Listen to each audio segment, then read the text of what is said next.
प्रिय प्रतियोगी, मैत्री इंस्टीट्यूट की सामान्य अध्ययन की श्रृंखला में आपका पुनः एक बार स्वागत है। भारतीय राज्य व्यवस्था और संविधान की कक्षा में अध्याय 11 के अंतर्गत हम लोग भारतीय न्यायपालिका का अध्ययन कर रहे हैं और भारतीय न्यायपालिका के खंड में उच्चतम न्यायालय की बात हो रही है, सुप्रीम कोर्ट की बात हो रही है। आज इस सुप्रीम कोर्ट उच्चतम न्यायालय टॉपिक की अंतिम कक्षा है, जिसमें हमें उच्चतम न्यायालय की स्वतंत्रता पर बात करना है। इंडिपेंडेंस ऑफ सुप्रीम कोर्ट, इस पर बात करनी है। इंडिपेंडेंस ऑफ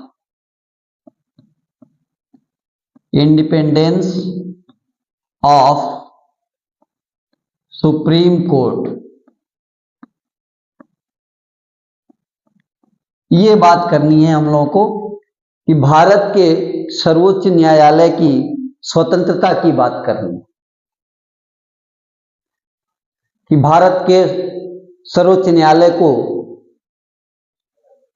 विधायिका और कार्यपालिका इन दोनों से स्वतंत्र होना चाहिए, तभी जाकर के सर्वोच्च न्यायालय निष्पक्ष होकर बिना किसी दबाव के न्याय का कार्य कर सकेगा। तो इस संबंध में सर्वोच्च न्यायालय को संविधान के द्वारा किस प्रकार से स्वतंत्रता प्रदान की गई है ताकि सर्वोच्च न्यायालय दबाव रहित होकर कार्य कर सके और संपूर्ण न्याय भारत की जनता के लिए सुनिश्चित कर सके। तो भारत में एक स्वतंत्र न्यायपालिका की स्थापना की गई है। बात हम लोग यहां से शुरू करेंगे। भारत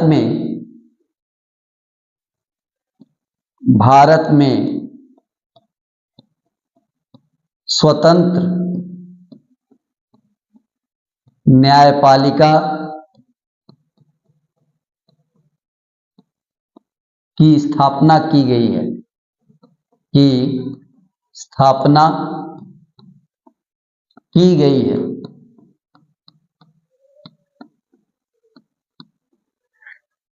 तो आपने देखा कि भारत के अंदर जो है सर्वोच्च न्यायालय को या न्यायपालिका को स्वतंत्र किया गया है। सर्वोच्च न्यायालय को संघीय न्याय कार्यपालिका और विधायिका के प्रभाव से, इसी में और लिखेंगे, सर्वोच्च न्यायालय को संघीय कार्यपालिका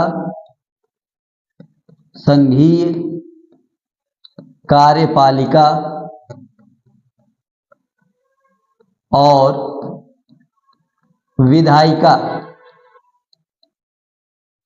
विधायिका यानी कि संसद के दोनों सदन, राष्ट्रपति यानी विधायिका के प्रभाव से मुक्त रखने के लिए, विधायिका के प्रभाव से मुक्त रखने के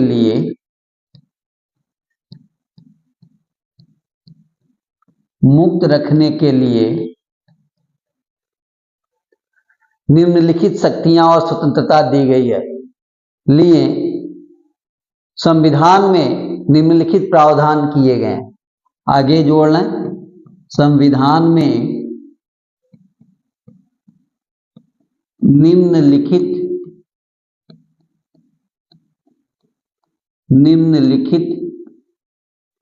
प्रावधान किए गए हैं। तो जो प्रावधान किए गए हैं, अब हम लोग उन्हें वन बाय वन, एक एक करके जानेंगे।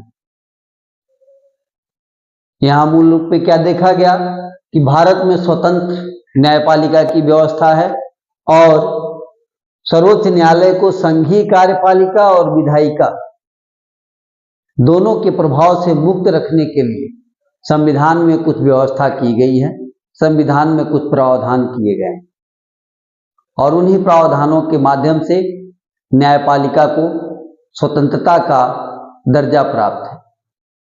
तो आइए वे कौन कौन सी चीजें हैं एक एक करके उन्हें जाने। तो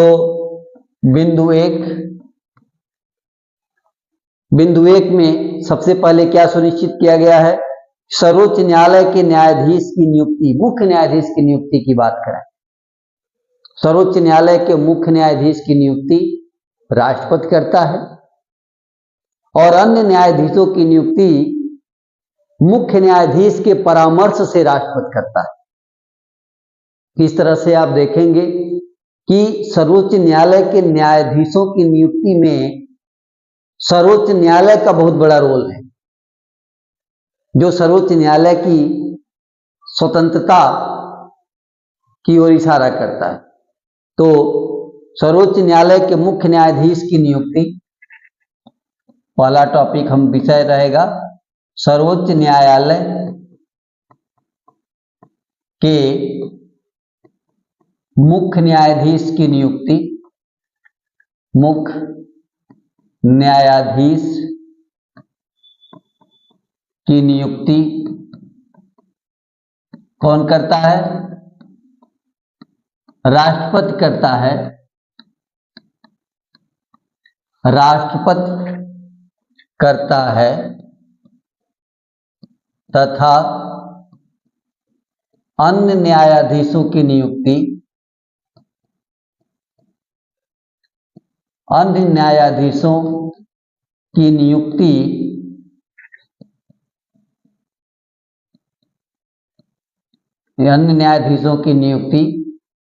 मुख्य न्यायाधीश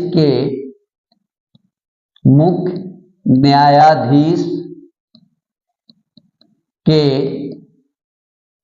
परामर्श से राष्ट्रपति करता है। तो क्या देखा गया? ये देखा गया कि सर्वोच्च न्यायालय के न्यायाधीशों की नियुक्ति में स्वयं सर्वोच्च न्यायालय का बहुत बड़ा रोल है। यद्यपि उनकी नियुक्ति राष्ट्रपति करते हैं, लेकिन आपने देखा कि मुख्य न्यायाधीश की नियुक्ति को छोड़ करके अन्य न्यायाधीशों की नियुक्ति करने में किसके परामर्श की आवश्यकता है? सर्वोच्च न्यायालय के मुख्य न्यायाधीश के परामर्श की आवश्यकता है। तो जब अपने न्यायाधीशों की नियुक्ति में स्वयं सर्वोच्च न्यायालय परामर्शदात्री है, इस तरह से परामर्श देने के कारण या नियुक्ति में उसकी भागीदारी के कारण सर्वोच्च न्यायालय स्वतंत्र अस्तित्व बनाए रखता है। आगे बढ़ें और अगले बिंदु को देखें। सर्वोच्च न्यायालय के न्यायाधीश की नियुक्ति राष्ट्रपति करता है, जैसा कि आपने अभी अभी देखा, लेकिन सर्वोच्च न्यायालय के न्यायाधीशों को हटाने का काम राष्ट्रपति नहीं करता। जहां एक तरफ नियुक्ति करता है, वहीं दूसरी तरफ हटाने का काम संसद करती है, और वो भी संसद में विशेष बहुमत से, 2/3 बहुमत से ही दोनों सदन में अलग अलग प्रस्ताव द्वारा ही न्यायाधीश को हटाने की व्यवस्था है। और चूंकि इस प्रकार की व्यवस्था प्रत्येक सदन में अलग अलग 2/3 बहुमत से ही हटाने की जो व्यवस्था है, यह चूंकि अत्यंत कठिन व्यवस्था है और आज तक किसी न्यायाधीश को इस प्रकार हटाने का कोई उदाहरण भारत में मौजूद भी नहीं। तो न्यायाधीशों की हटाने की प्रक्रिया इतनी जटिल है कि सर्वोच्च न्यायालय को स्वतंत्र अस्तित्व प्रदान करता है। तो सर्वोच्च न्यायालय के न्यायाधीशों की नियुक्ति का अधिकार दूसरी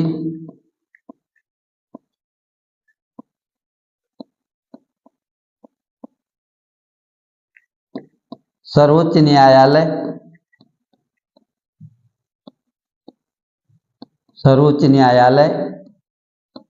के न्यायाधीशों की नियुक्ति का अधिकार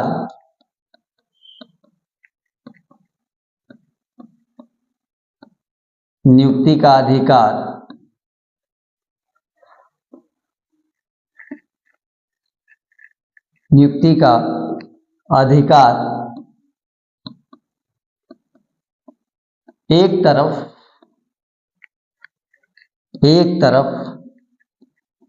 जहां राष्ट्रपति को है वही उन्हें हटाने का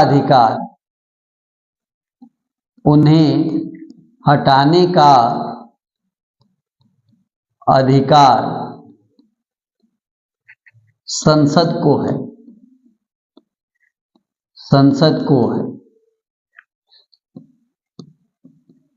तो क्या बात देखा गया कि न्यायाधीशों की नियुक्ति राष्ट्रपति करते हैं, लेकिन राष्ट्रपति हटा नहीं सकते। हटाएगा कौन? संसद हटाएगी। कौन हटाएगा? संसद हटाएगी, और वो भी सिर्फ दो आधार पर, और वह भी सिर्फ दो आधार पर। हटाने का अधिकार संसद को है, और इस बात को यहीं और मेंशन करें, वह भी सिर्फ दो आधार पर।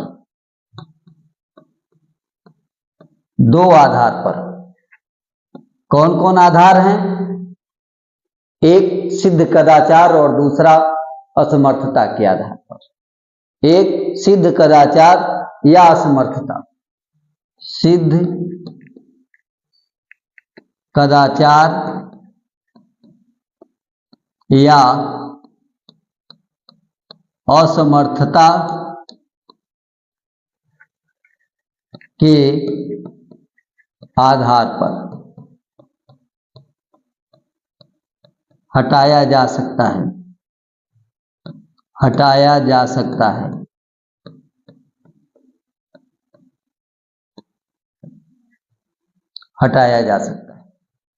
तो हटाने के दो ही आधार हैं, दो ही कारण है। एक तो सिद्ध कदाचार या दूसरा असमर्थता। इन्हीं दोनों आधारों पर हटा सकते हैं। और हटाएंगे तो कैसे हटाएंगे? संसद के प्रत्येक सदन द्वारा। अगले पृष्ठ पर करते हैं। संसद के प्रत्येक सदन द्वारा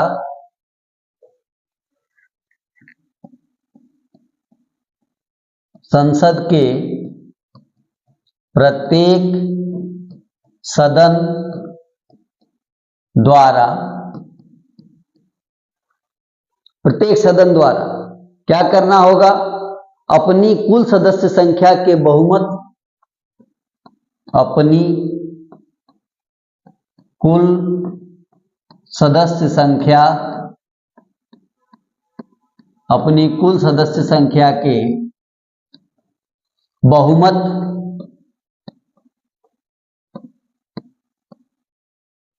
तथा उपस्थित एवं मतदान करने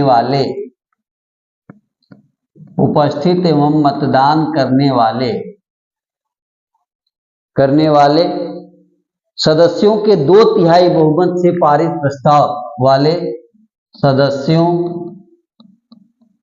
के 2/3 बहुमत से पारित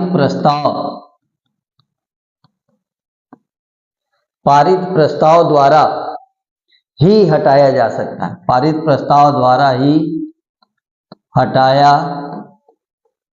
जा सकता है।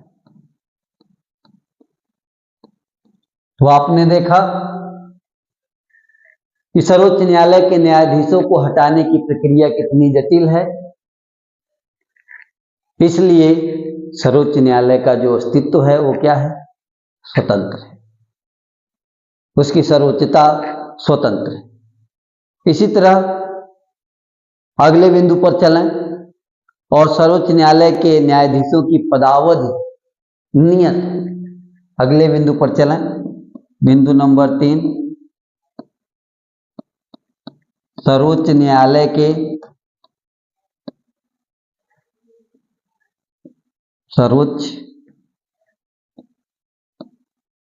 न्यायालय के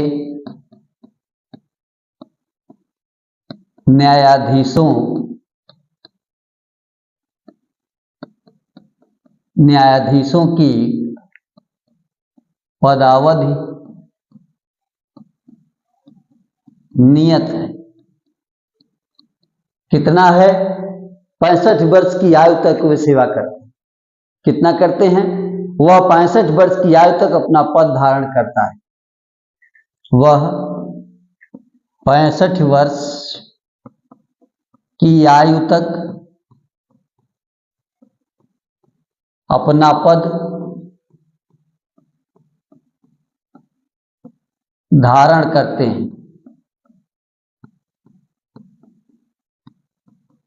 65 वर्ष की आयु तक अपना पद धारण करते हैं। मतलब ये है कि उन्हें बीच में अगर हटाना है तो कैसे हटाएंगे? दो ही आधार हैं, एक सिद्ध कदाचार और दूसरा असमर्थता। वो भी हटाएगा कौन? संसद हटाएगी। प्रत्येक सदन के 2/3 बहुमत से ही न्यायाधीश को हटाया जाना संभव है। इस तरह से हटाने की प्रक्रिया जटिल है, इसलिए स्वतंत्र स्थान रखता है, स्वतंत्र अस्तित्व रखता है सर्वोच्च न्यायालय। सर्वोच्च न्यायालय की स्वतंत्रता के अगले बिंदु को देखें तो सर्वोच्च न्यायालय के जो न्यायाधीश हैं उनके वेतन, भत्ते, पेंशन और अन्य प्रशासनिक व्यय ये सब भारत की संचित निधि पर भारित होते हैं।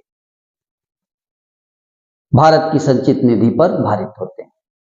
तो ये भी, और इतना ही नहीं, न्यायाधीशों के सेवा काल में उनके वेतन, भत्ते और पेंशन में कोई कटौती नहीं की जा सकती।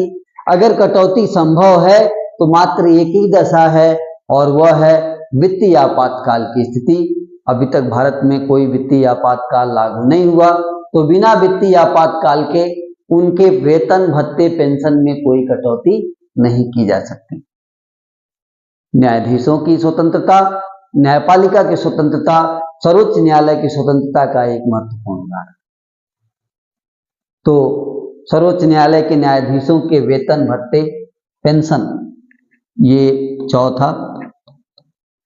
सर्वोच्च न्यायालय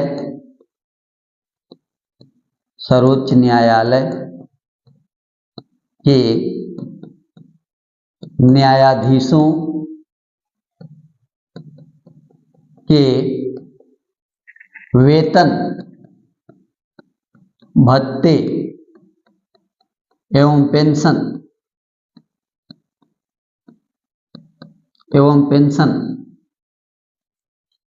तथा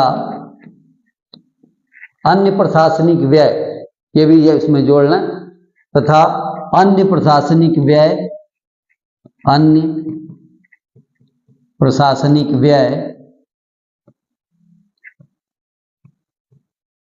भारत की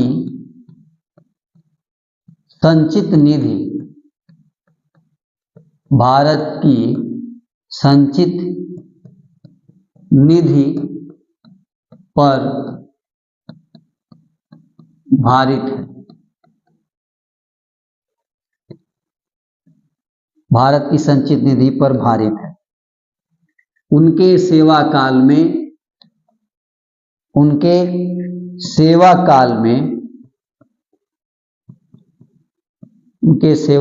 में वित्तीय आपात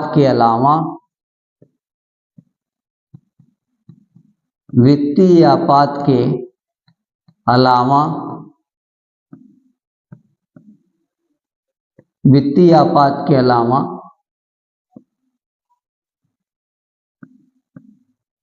किसी भी दशा में कटौती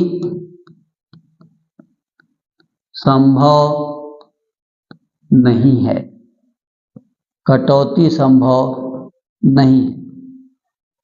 तो क्या देखा गया कि वित्तीय सुरक्षा भी, आर्थिक सुरक्षा भी सर्वोच्च न्यायालय को और सर्वोच्च न्यायालय के न्यायाधीशों को प्राप्त है।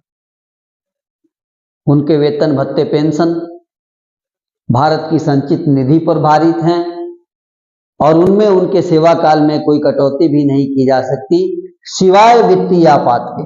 सिवाय वित्तीय आपात के, अगर वित्तीय आपात है तभी ऐसा संभव है, अन्यथा की दृष्टि में उनके वेतन भत्ते, पेंशन और प्रशासनिक व्यय पर कोई कटौती नहीं की जा सकती।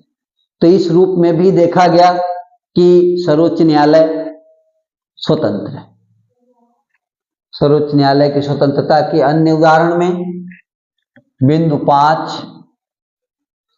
5वें बिंदु में देखते हैं कि इसके अंतर्गत सर्वोच्च न्यायालय के जो न्यायाधीश होंगे वे अपने कर्तव्य के निर्वहन के दौरान कुछ भी करेंगे। कर्तव्य निर्वहन में जो भी कार्य करेंगे संसद में उसकी चर्चा नहीं की जा सकती। संसद में उसकी चर्चा नहीं की जा सकती। हाँ, जब उन्हें हटाए जाने का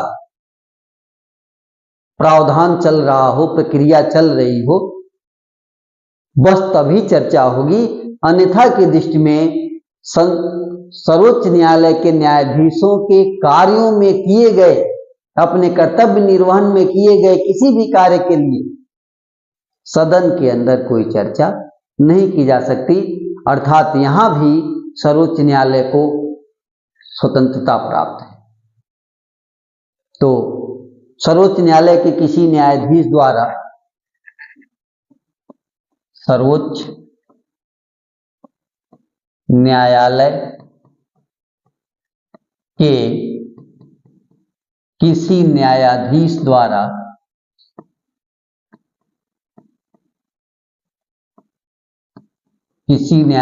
द्वारा अपने कर्तव्य निर्वहन के संबंध में किए गए कार्य, अपने कर्तव्य निर्वहन के संबंध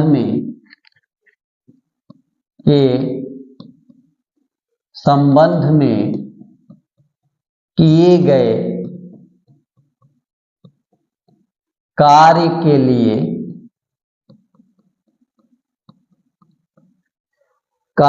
लिए किए गए कार्य पर संसद में चर्चा नहीं की जा सकती। किए गए कार्य पर कर लेते हैं इसको, किए गए कार्य पर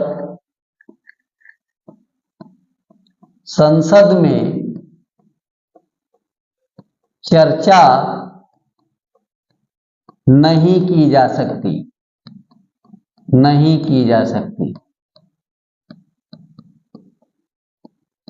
ये स्वतंत्रता प्राप्त है सर्वोच्च न्यायालय के न्यायाधीशों को, नहीं चर्चा कर सकते, सिवाय जबकि उसे हटाने का प्रस्ताव संसद में विचाराधीन है। सिवाय जब उन्हें हटाने का प्रस्ताव संसद में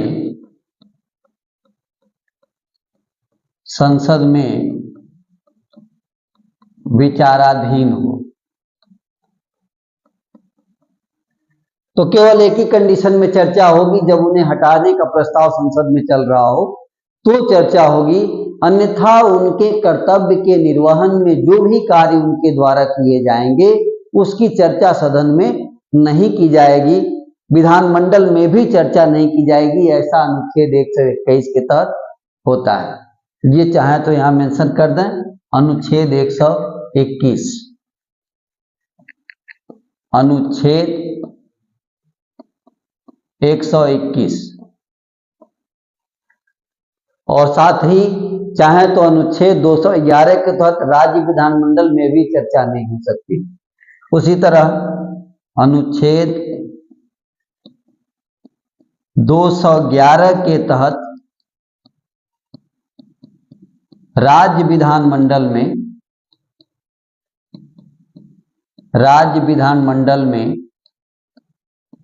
भी चर्चा नहीं की जा सकती।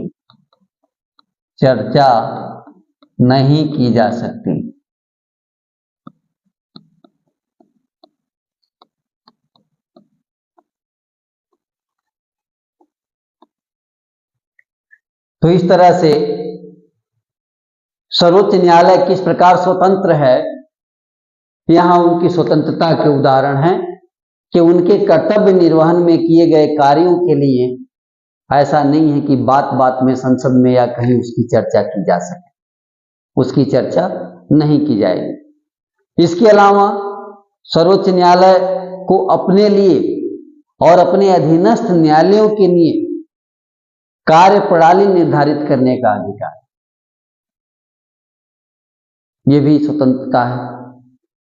इसके अलावा और क्या है कि सर्वोच्च न्यायालय को अपने लिए तथा अपने अधीनस्थ न्यायालयों के लिए 6 सर्वोच्च न्यायालय को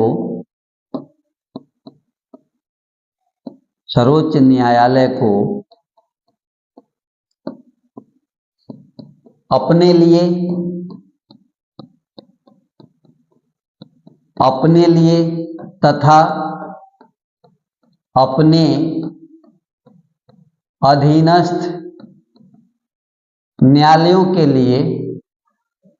अधीनस्थ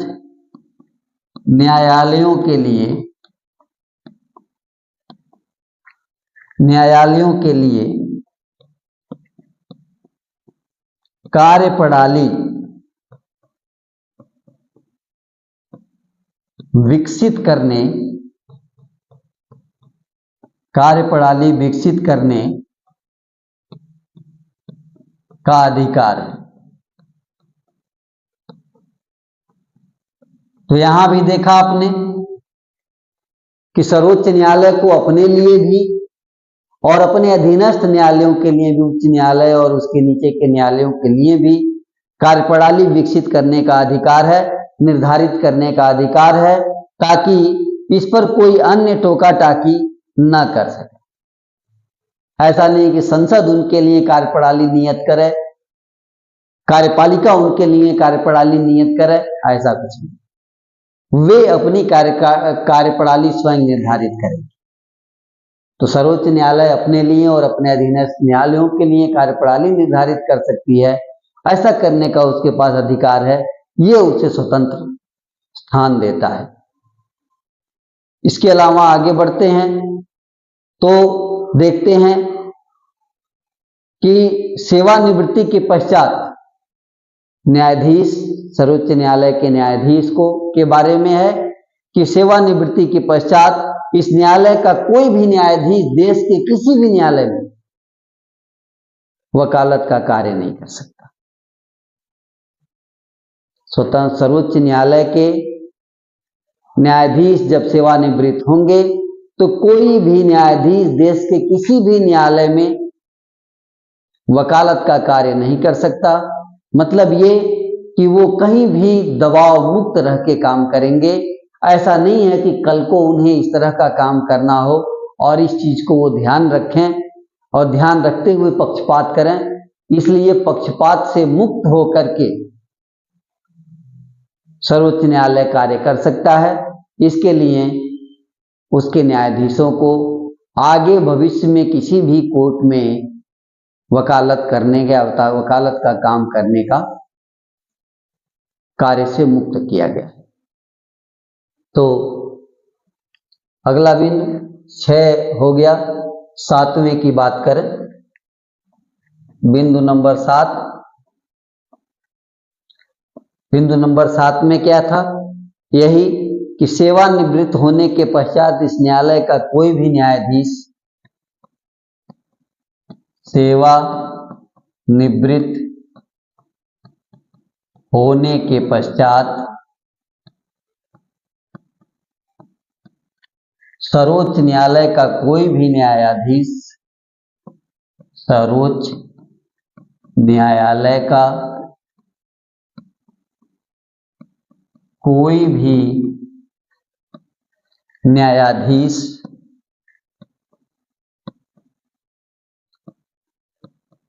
भारत के किसी भी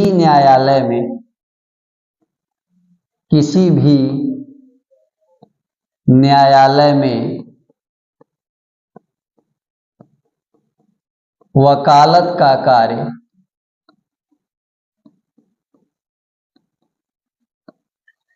नहीं कर सकता, नहीं कर सकता। इस तरह से देखें तो सर्वोच्च न्यायालय का जो न्यायाधीश होगा उसे भविष्य में किसी भी न्यायालय में वकालत नहीं करना है, इसलिए वो किसी भी पक्षपात से मुक्त रहेगा, स्वतंत्र रहेगा, दबाव से मुक्त रहेगा। इसके अलावा सर्वोच्च न्यायालय को अनुच्छेद 129 के तहत अभिलेख न्यायालय का दर्जा प्राप्त है। सर्वोच्च न्यायालय को 129 के तहत 8वां सर्वोच्च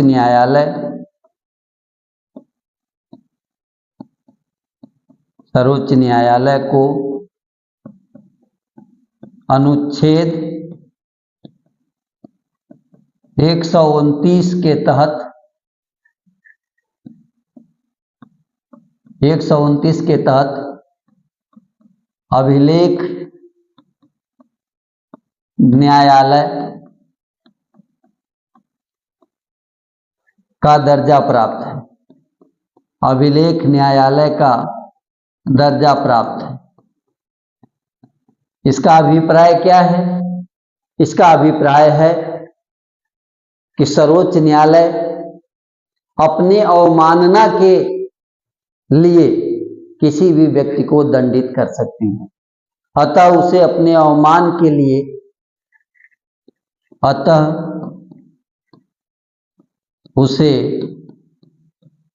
अपने अवमान कंटेम्प्ट के लिए, अवमान यानी कंटेम्प्ट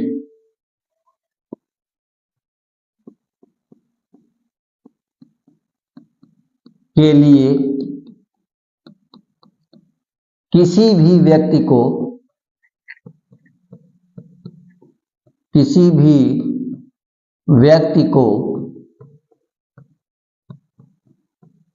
दंडित करने का अधिकार है। दंडित करने का अधिकार। तो ये देखा गया। और इस मामले में अनुच्छेद 142 के अंतर्गत सर्वोच्च न्यायालय को अत्यंत शक्ति प्राप्त है। इस संबंध में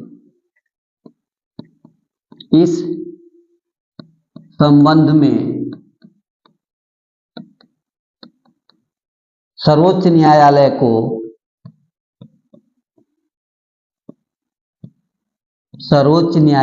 को अनुच्छेद 142 के अंतर्गत अनुच्छेद 142 के अंतर्गत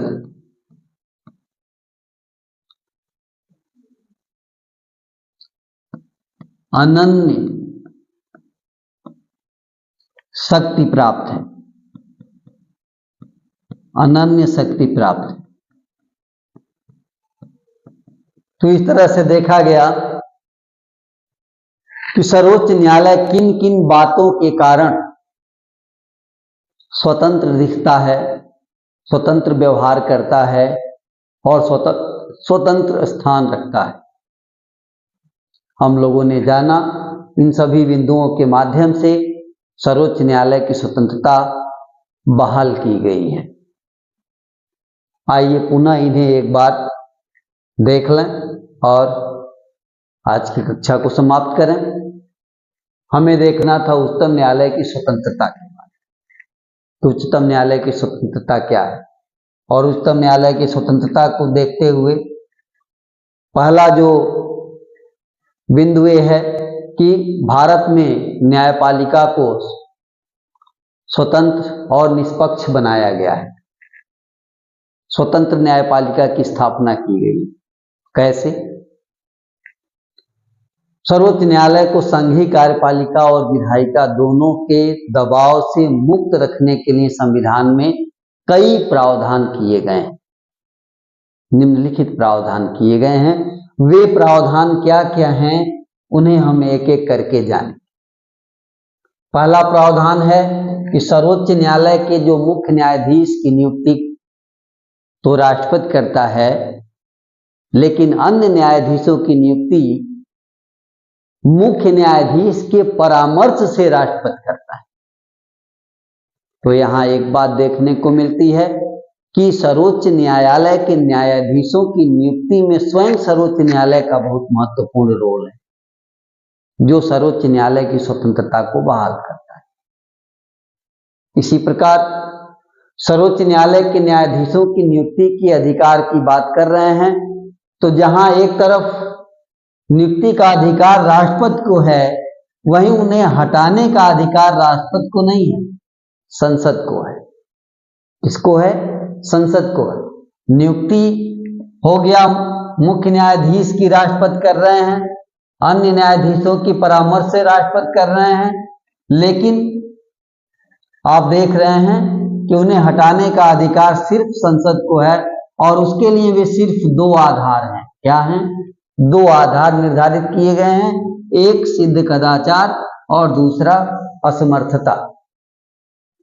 इन दो आधारों पर ही, सिद्ध कदाचार और असमर्थता, इन दो आधारों पर ही सर्वोच्च न्यायालय के न्यायाधीश को हटाया जा सकता है। उसको भी हटाने की एक प्रक्रिया है। उस प्रक्रिया को देखें कि संसद के प्रत्येक सदन को अपनी कुल सदस्य संख्या के बहुमत, और उतने ही नहीं, उपस्थित और मतदान करने वाले सदस्यों के 2/3 बहुमत से पारित प्रस्ताव से ही हटाया जा सकता है किसी न्यायाधीश को। और आज तक इस प्रक्रिया से किसी भी न्यायाधीश को हटाने का एक भी उदाहरण मौजूद नहीं। इस तरह से ये साफ है कि न्यायाधीश को हटाना अत्यंत कठिन है, जिससे स्वतंत्र स्थान बनता है सर्वोच्च न्यायालय का। इसी तरह अगले बिंदु में देखें तो सर्वोच्च न्यायालय के न्यायाधीशों की पदावधि नियत कितना? 65 वर्ष की आयु तक वे अपना पद धारण करते हैं, अर्थात 65 वर्ष की आयु तक वे अपने पद पर बने रहेंगे। इसके पहले वे अपनी इच्छा से चाहें तो पद छोड़ सकते हैं, पद त्याग कर सकते हैं, अन्यथा एक ही प्रक्रिया है। और अभी अभी पढ़े कि सिद्ध कदाचार और असमर्थता के आधार पर संसद द्वारा इस प्रक्रिया से हटाया जा सकता है, जो अत्यंत कठिन है। तो ये बात भी सर्वोच्च न्यायालय के न्यायाधीशों को स्वतंत्र स्थान प्रदान करती है, सर्वोच्च न्यायालय को स्वतंत्र स्थान प्रदान करती है। अगले बिंदु में देखें तो सर्वोच्च न्यायालय के न्यायाधीशों के वेतन, भत्ते और पेंशन, और उतना ही नहीं बल्कि प्रशासनिक व्यय, ये सभी भारत की संचित निधि पर भारित हैं। कहाँ हैं? भारत की संचित निधि पर भारित हैं। इनके सेवा काल में अगर वित्तीय आपातकाल न हो, यानी वित्तीय आपातकाल के अलावा किसी भी दशा में कटौती नहीं हो सकती। किसमें? न्यायाधीशों के वेतन, भत्ते और पेंशन में।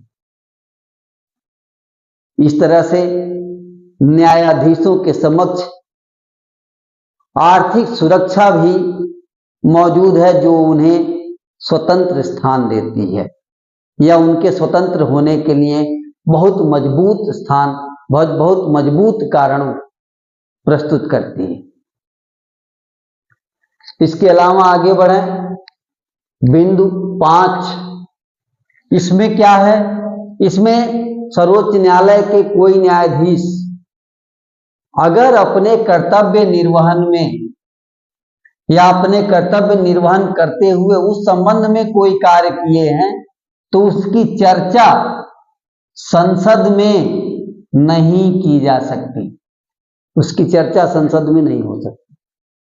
हाँ, चर्चा कब होगी? जब न्यायाधीश को जब उन्हें हटाने का जो प्रस्ताव संसद में विचाराधीन हो तभी चर्चा होगी। संसद के अंदर न्यायाधीश को हटाने का अगर विचार है, विचार चल रहा है, कार्रवाई चल रही है, तभी होगा। अन्यथा की दृष्टि में न्यायाधीशों द्वारा अपने कर्तव्य निर्वहन में किए गए कार्य के लिए सदन में कोई चर्चा नहीं की जाएगी। यहां भी उन्हें टोका टाकी से, किंतु परंतु से मुक्त रखा गया है। और आगे बढ़ते हैं। और इतना ही नहीं, अनुच्छेद 211 के तहत राज्य विधानमंडलों में भी चर्चा नहीं हो सकती। राज्य विधानमंडल में तो किसी भी दशा में चर्चा नहीं हो सकती।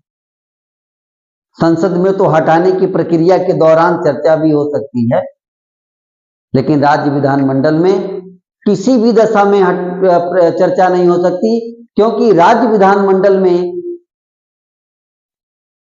न्यायाधीश को, सर्वोच्च न्यायालय के न्यायाधीश को हटाने की कोई विचार का कोई प्रश्न ही नहीं, कोई प्रावधान ही नहीं है। उसी प्रकार आगे बढ़े, यह अनुच्छेद 121 के अंतर्गत है। और आगे बढ़े तो सर्वोच्च न्यायालय को अपने लिए, देखें, अपने लिए और अपने अधीनस्थ न्यायालयों के लिए कार्य प्रणाली विकसित करने या निर्धारित करने का अधिकार है।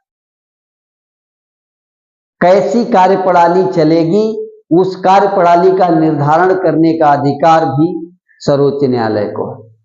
अर्थात सर्वोच्च न्यायालय अपने लिए कार्य प्रणाली निर्धारित करने के लिए स्वतंत्र है, और न केवल अपने लिए बल्कि अपने अधीनस्थ न्यायालयों के लिए भी कार्य प्रणाली निर्धारित करने के लिए स्वतंत्र है, और यह उसे स्वतंत्रता प्रदान करती है। इससे आगे बढ़ें तो देखते हैं कि जब सेवानिवृत्त होते हैं सर्वोच्च न्यायालय के न्यायाधीश, तो सर्वोच्च न्यायालय का कोई भी न्यायाधीश सेवानिवृत्त होने के पश्चात भारत के किसी भी न्यायालय में वकालत का काम नहीं करेगा। भारत के किसी भी न्यायालय में, सर्वोच्च न्यायालय का कोई भी न्यायाधीश भारत के किसी भी न्यायालय में वकालत का कार्य नहीं करेगा। यानी वो हर दशा में पक्षपात से मुक्त है, हर दशा में दबाव से मुक्त है। कहीं उसके मन में इस बात का संशय या दबाव नहीं कि भविष्य में जब वह वकालत करेगा तो फिर उसके प्लीडिंग को, उसके वकालत को सुनने वाला क्या करेगा। नहीं, उसे ऐसा करना ही नहीं। यह स्वतंत्रता बहाल करने का लक्षण है, और सर्वोच्च न्यायालय की स्वतंत्रता इससे बहाल होती है। उससे आगे बढ़े तो सर्वोच्च न्यायालय अनुच्छेद 129 के तहत अभिलेख न्यायालय का दर्जा प्राप्त है। कैसा दर्जा प्राप्त है? अभिलेख न्यायालय का दर्जा प्राप्त है।